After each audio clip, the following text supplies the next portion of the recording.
The day began on the Storage Wars lot like any other. There are lots of junk, fast bids, and louder fights. It was different for Brandi Passante at this sale, though. One unit in particular caught her eye. The rest of the world thought it was useless. For her, it looked good. When the contents were finally revealed, everyone on the cast realized they had just seen history being made. That old storage locker held a collection that was so rare and valuable that it made the experts on the show rush to check the numbers. The final amount, a huge $1.2 million. It all started here, though, so let's go back to that first. Born in Harris County, Texas, in 1980, Brandi Passante grew up with boys who, as she has said, loved to beat her up. Even though it sounds mean, Brandi says that her rough childhood made her tough. She laughed in an interview with Lifetime about how all that roughhousing was great practice for the world she'd later take over on Storage Wars, which was mostly men. To prove her point, she even posted a picture of herself with a black eye as a child on X, back when it was still called Twitter. She saw it as more than just a story. It proved that being tough wasn't a choice. To stay alive. Her job required her to say it. Heavily armed men will easily beat you if they sense your weakness. Therefore, Brandi quickly learned how to stand her ground. Prior to appearing on reality TV, her life was very different. She talked about having a rough youth on an episode of the Spirit Talk podcast. She said she often felt like an outsider, even in her own family. She said she often wondered if she was adopted because she didn't feel like she belonged. Although many people can deal with their problems, Brandi could never do so. Since she was a child, she always felt like there was more for her. Prior to becoming famous from Storage Wars, Brandi had very different dreams. She really wanted to be a cook when she was a child in Houston. And even though she plays a sharp, sure-of-herself actress, she says she's actually very shy in real life. She laughed when she talked about how shy she used to be when she was little in an interview with My Lifetime. She avoided talking to people by giving them dirty looks. In her early years, she still had that mix of toughness and tenderness.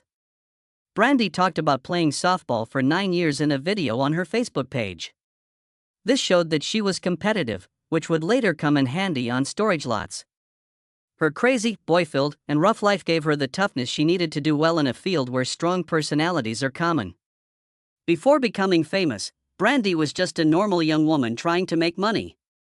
In 1999, while working at a carpet cleaning business, she met Jared Schultz, who would become her husband. His name was John and he was her boss. Brandi said he was very pushy. She informed the Philippine Daily Inquirer that Jared made her feel tired. This is not at all what Jared says about the story. During a Facebook Live show, he joked that Brandi was the one chasing him, saying that she had been following him around since she got the job. He admitted that dating an employee wasn't the best idea. He said that a friend had to leave notes on his truck to remember him to be nice to her because he was sometimes rude. The mismatch made Jared laugh a lot. He said he wasn't really winning her over with his looks, so he used humor and determination. For Bri, though, that's not at all what the story is about. She said Jared was always making out with her, which at first was more embarrassing than sweet. Still, sticking with it paid off. Everyone agrees that they had a personality clash at the beginning. Her quiet strength met his stubborn charm. But one thing is clear at the end, no matter which version of the story you accept. It labored. They started dating. After that, their trip went much faster than either of them had thought. Though Brandi and Jared never got married, they did start a family together and raised their son Cameron and daughter Peyton. They've mostly kept their kids out of the public eye. When asked about their family's history, Brandi has mostly talked about the health problems they've had over the years. On the Dad Diary show, Brandi talked about how hard it was for PTON to start out in life. To begin with, PTON was born deaf and with a broken palate. When she was only 6 weeks old, she had her first surgery, which luckily fixed her hearing. The event caused Peyton to have a slight speech delay, so she went to speech therapy for years. Brandi said that later, joining her school's cheering squad helped not only with her speech but also with her confidence. Cameron also had health worries. A mass was found on his kidney during a regular checkup for a urological problem. He was watched for months before his symptoms got worse and he had to stay in the hospital for a long time. Brandi remembers being at the Children's Hospital of Orange County with him for 3 months. He wasn't able to go to high school for 3 months, but that toughness showed. Brandi really liked being a mom, but she quickly learned that she didn't want to stay home all the time. During an interview with My Lifetime, she said that even though she loved her children, having them made her feel alone and sad. She thought that having a job made her a better mom. While Brandi focused on raising their kids, Jared went into the banking business. After the slump in the late 2000s, things changed. All of a sudden, he lost his job and couldn't get unemployment payments. He later told the Orange County Register, finding a new job wasn't easy. Then Jared's aunt, who ran a storage facility, came through for him in a big way. The fact that she told him about the bids for unpaid units gave him an idea. As time went on, Jared and Brandi started going to those sales, bidding on lockers, and selling any valuable things they found. Before long, their house was full of things they had found. Brandi joked that they were almost on hoarders. So, they decided to do something useful with all the chaos by starting their own thrift store from time to time. When the shop first opened, Brandi worked part-time, going to her kids' school, the store, and her home life. Things got better for the couple, and they kept going to sales, which was a choice that would change everything. Jared met a TV director who was working on an idea for a new show about storage auctions one day while he was at an auction. After a few months, the same producer called and brought a camera group to their store. That day, Brandi just so happened to be there and caught their attention right away. Jared says that the producer asked her who she was and if she felt okay being on tape. It was used in the pilot for a new show called Storage Wars. At the time, neither of them had any idea how big it would get. Brandi later told the Saline Courier that they agreed to film for fun and didn't think much of it. But that easy choice led to fame on reality TV. The way they naturally got along and talked back and forth made them great for TV. They were called young guns on the show because of how energetic and friendly their competition was. Overspending and following risky deals are things that Jared likes to do, but Brandi quickly became the voice of reason. Fans loved their relationship, the quick retorts, the playful fights, and how their styles clashed but still worked together. People quickly became fans' favorites, especially after an early win that everyone will never forget. In Season 1, they bid more than someone else and paid $1,700 for a locker, which was a big risk. It was like hitting gold when they opened it. Over 1280 old toys. And action figures that are worth almost $12,800. Everything a buyer hopes for was there. The Storage Wars empire started to show signs of weakness behind all the excitement. Dave Hester, who was in the cast, began to wonder how real the show was. By 2012, his worries were so bad that he sued AE&D and the production company Original Productions in a full-on court case.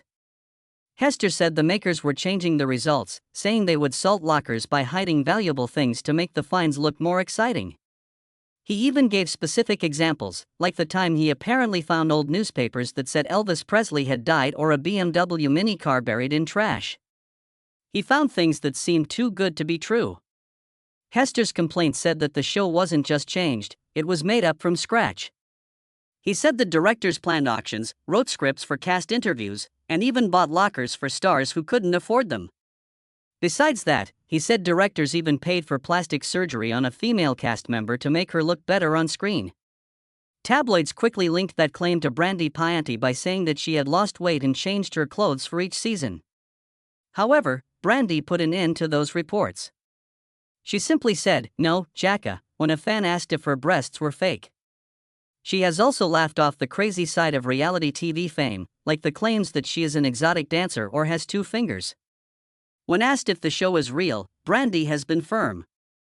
Storage Wars really happened.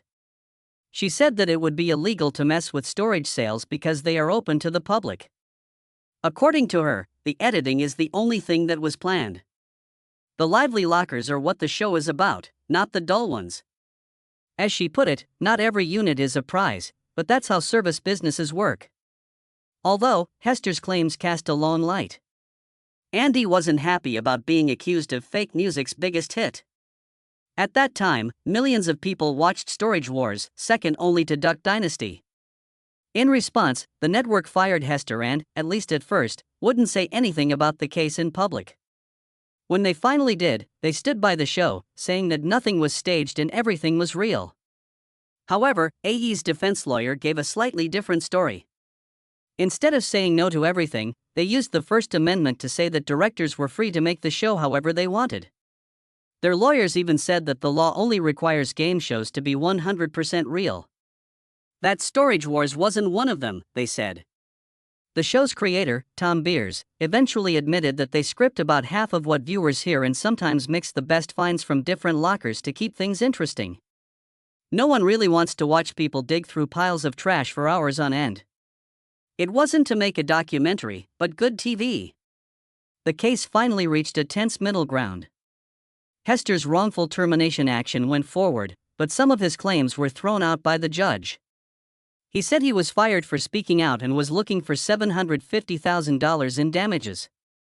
Andy fought back, saying that the show's creative choices were covered by laws that protect free speech. The dispute was finally resolved, and strangely, there didn't seem to be any bad blood.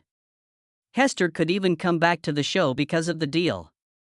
But fans didn't know that what was going to happen next would be much more exciting than what happened in court. Their lives changed drastically in the fall of 2012. On an adult website, racy pictures and a video of a woman who looked a lot like her started going around overnight. What is wrong? The person who ran the page didn't care that it wasn't her either. They said the woman in the video was the star of Storage Wars. Someone's name was linked to all the trouble on the internet. Huntington Moore.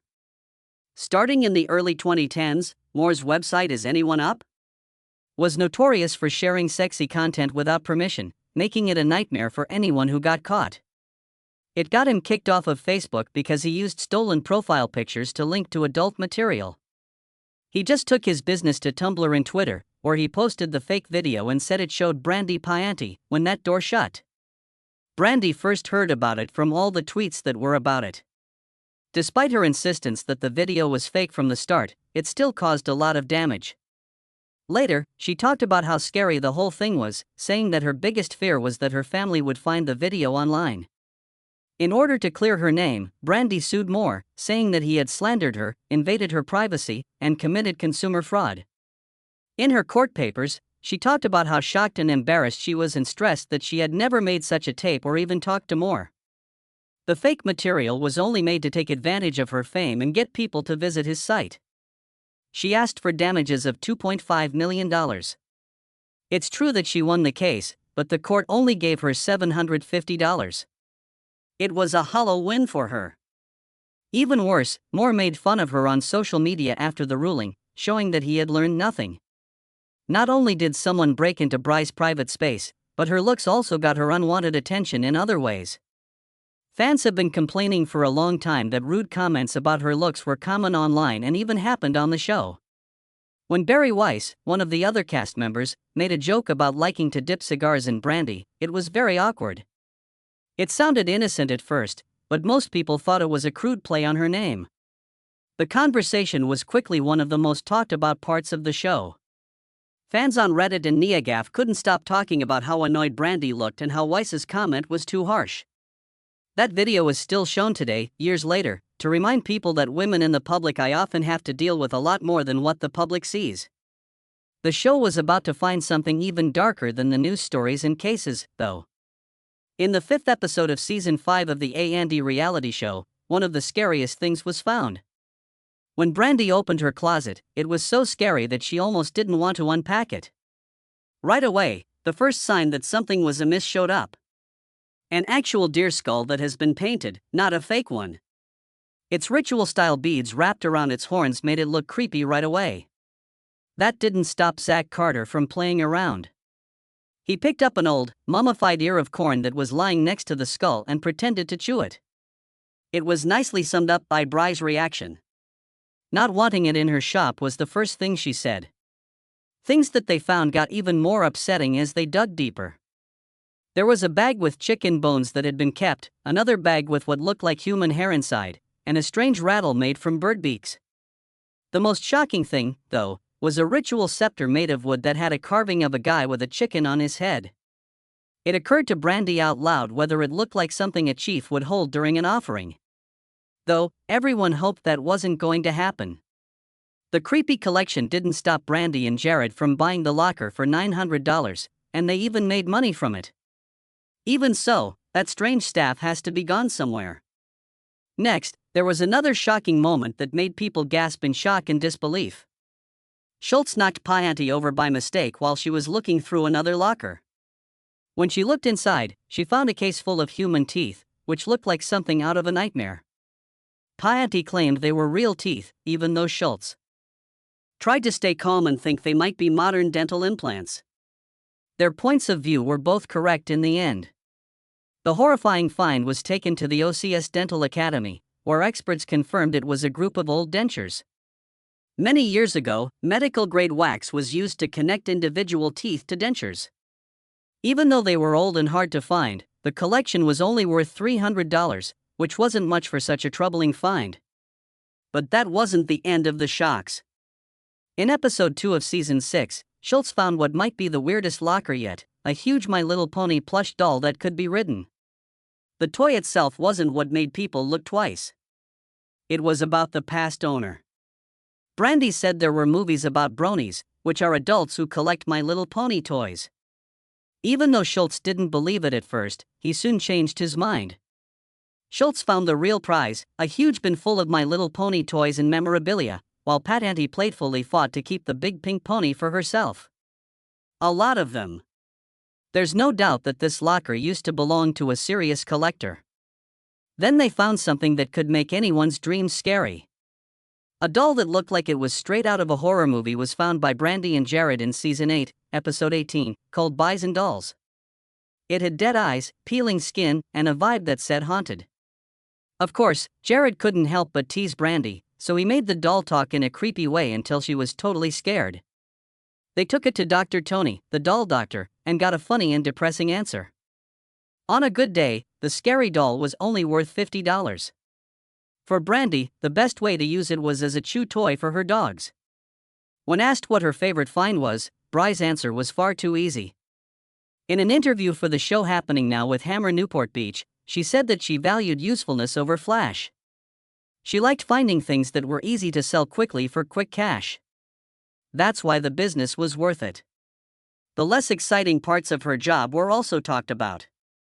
Although it looks exciting on TV when buyers find a safe, most of the time when they open it, they only find a piece of paper or, in her case, a binder full of cutout photos from adult mags.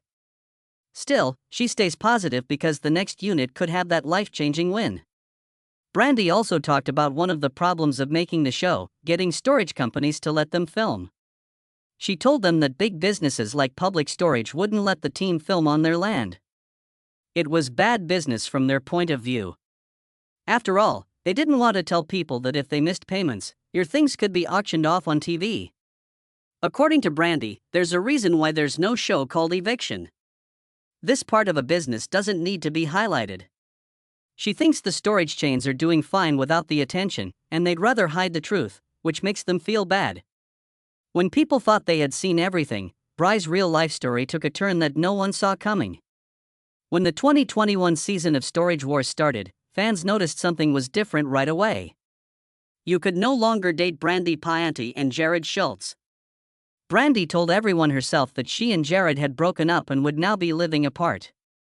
Jared agreed and made it clear that they could still go to the sales, but not together. But soon after the season started, things got worse between Brandi and Jared. According to TMZ, Jared showed up at Brandi's Orange County bar a few weeks after the April 2021 opening. She was with friends. They had a big fight, and Brandi told him to leave. No, he said. Witnesses said things got worse until the cops were called. Before leaving the scene, Brandi said Jared pushed her twice. Even though he told cops he didn't do anything violent, he was still charged with 1 count of misdemeanor domestic violence battery. Jared wasn't on Storage Wars again after that happened. No one at the network said for sure if he was fired, but the fact that he wasn't there said a lot. In contrast, Brandi seemed to do well by herself. She kept bidding on her own and got some great marks. When she bought a storage unit for $35 and asked her friend and co-star Kenny Crossley to help her dig through it, that was a big moment. Feeding him was her reward. That risk really paid off. The old sewing kit they found was worth $900. She ended up getting more than $3,000 for the whole room. Additionally, Crossley did receive his well-deserved home-cooked food. Things have changed in Brandi Passante's life, but she is still driven. Fans still adore the treasure hunter from Texas who made her famous on Storage Wars. Now, the main change is that she's doing it by herself.